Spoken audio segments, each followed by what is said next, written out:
Cinta dan kasih sayang selalu menjadi misteri bagi manusia. Suatu ketika begitu menggairahkan dan penuh gelora, namun tak jarang menimbulkan tragedi dan nestapa. Sejarah dipenuhi dengan kisah cinta yang tiada habisnya.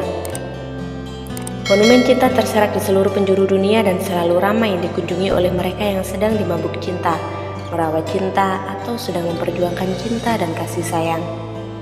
Bagi umat Islam, Jabal Rahmah atau Gunung Kasih Sayang menjadi monumen cinta untuk ngalap berkah.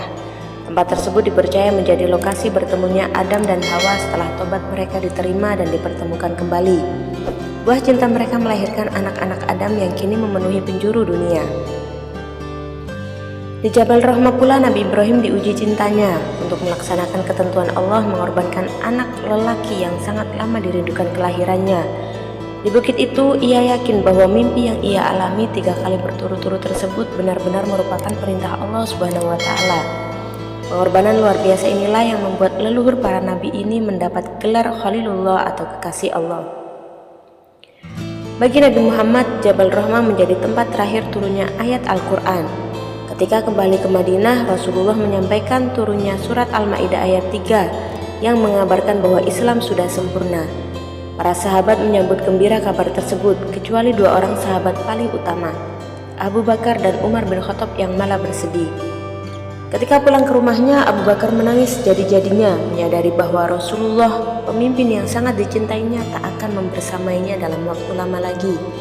Para sahabat lain ketika menyadari hal itu kemudian menangis bersama di rumah Abu Bakar. Jabal Rahmah menjadi saksi senyum bahagia atas pertemuan Adam dan Hawa, menjadi penanda keteguhan Nabi Ibrahim dalam menghadapi ujian cinta dari Allah, dan menjadi tempat mengabarkan kesempurnaan Islam serta sekaligus Nabi, petunjuk awal akan kewafatan Rasulullah. Jabal Rahmah menggambarkan siklus hidup manusia yang diwakili oleh para Nabi Agung, dari pertemuan untuk memulai hidup baru, perjuangan untuk mempertahankan hidup, pencapaian kesempurnaan, hingga akhirnya pesan kematian. Tak ada monumen yang sedemikian penting di dunia ini dalam konteks cinta dan kasih sayang, yang momen-momen pentingnya berpengaruh besar terhadap perubahan zaman sebagaimana Jabal Rahmah. Pada setiap musim haji, terutama saat umat Islam menjalani wukuf di Arafah, bukit kecil setinggi 70 meter ini dipenuhi oleh para jamaah haji dengan pakaian ihram putih-putih. Mereka memanjatkan doa-doa panjang yang dilakukan dengan penuh kehusyuan. Banyak yang meyakini tempat ini mustajab untuk berdoa. Sebagian jamaah lainnya yang datang ke sini sekedar penasaran dan untuk mengabadikan kenangan, baik dengan selfie atau meminta orang lain mengambil foto dan video. Bagi fotografer media, kerumunan manusia yang memenuhi bukit kecil ini selalu menjadi objek foto ikonik yang sangat layak diabadikan. Kisah pertemuan Adam dan Hawa sudah sangat akrab di telinga jamaah haji Indonesia. Di antara doa-doa yang dipesan oleh saudara dan kerabat yang belum bisa berangkat haji adalah urusan perjodohan. Di tempat inilah doa pesanan itu dipanjatkan. Jamaah haji Indonesia memanfaatkan waktu selama di Arafah untuk mengunjungi tempat ini. Kesempatan yang paling ideal untuk mengunjungi Jabal Rahmah adalah saat pagi atau petang ketika matahari tidak terlalu terik. Dilansir dari NU Online, semakin mendekati area Jabal Rahmah semakin padat dengan jamaah yang datang dari berbagai sisi. Bukit kecil ini dikelilingi oleh jalan lingkar yang memudahkan orang mengakses dari mana saja tenda haji mereka berada. Di sekelilingnya dibuat sebuah pelataran luas yang di atasnya disemprotkan air untuk menurunkan suhu udara yang panas.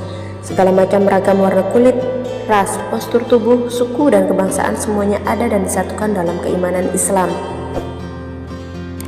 Para pedagang memanfaatkan keramaian tersebut dengan menggelar berbagai rupa jualan, dari baju, kopiah, tasbih, dan barang-barang yang menjadi oleh-oleh jemaah haji. Dari warna kulit dan posturnya, rata-rata pedagang berasal dari benua Afrika. Di dekat bukit kecil itu terdapat Masjid Namirah. Di satu sisi terdapat jalan berundak yang memudahkan pengunjung untuk naik sampai ke atas. Undakan tersebut terbagi dalam 3 level, yang dapat menjadi tempat istirahat bagi yang kelelahan naik. Namun tak sedikit jamaah yang mengambil jalan lebih menantang dengan meloncati batu-batu berbagai ukuran dan bentuk. Di puncak bukit terdapat sebuah tugu beton berwarna putih setinggi 8 meter dengan lebar 1,8 meter. Tempat-tempat yang nyaman untuk duduk dipenuhi orang yang sedang berdoa dengan khusyuk. Sayangnya bagian bawah tugu putih itu berwarna hitam karena coretan-coretan, baik tulisan Arab ataupun Latin. Ada pula nama-nama khas Indonesia tertoreh di tugu tersebut. Para askar menjaga tempat itu untuk mencegah orang-orang menuliskan sesuatu yang umumnya nama-nama kekasih atau harapan datangnya jodoh yang memang menjadi ikon dari bukit ini. Zamzam Tower yang berjarak sekitar 25 km dari lokasi tersebut terlihat samar-samar di antara awan. Momen-momen yang sangat bagus untuk diabadikan oleh siapapun. Itulah sedikit kisah tentang Jabal Rahmah dan peristiwa-peristiwa besar yang terjadi di dalamnya yang dialami oleh para nabi-nabi kita terdahulu. Wallahu a'lam bishawab.